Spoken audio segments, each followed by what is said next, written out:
Yanga akakosa kombe la Muungano, Yanga anapoteza kombe la ngapi? La pili.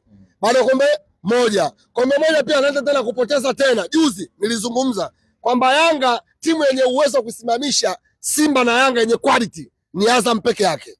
Hii timu nilipiga mahesabu makubwa ukuwepo. Nimepiga mathematics kwamba hii timu Yanga anaenda kukutana nao mara ngapi? Mara mbili. Ambaye anakutana naye kwenye kombe hili na kombe la ligi kuu.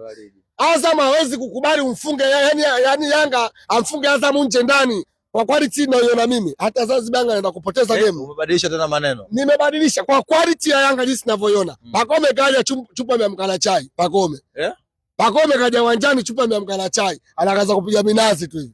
Minazi tu. Unaangalia kabisa quality ya Yanga imepoteza ubora. Yaani Yanga unaona imepoteza ubora na kitu kibaya usokijua. JSM sasa hivi kaamua afanye biashara zake nyingine.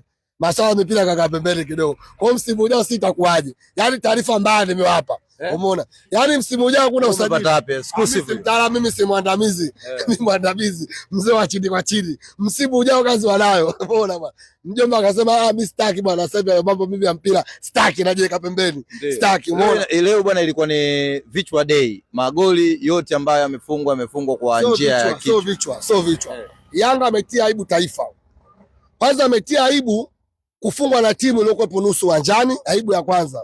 Aibu ya pili, wao kazi yao ni kuchomoa magoli, aibu ya ngapi? Ya pili. Aibu ya tatu, Diara kafungwa goli ambayo dunia toka ianzishwe, toka mpira uanzishwe duniani haijawahi kutokea. Yaani Diara anafungwa goli, assist kichwa, goli kichwa.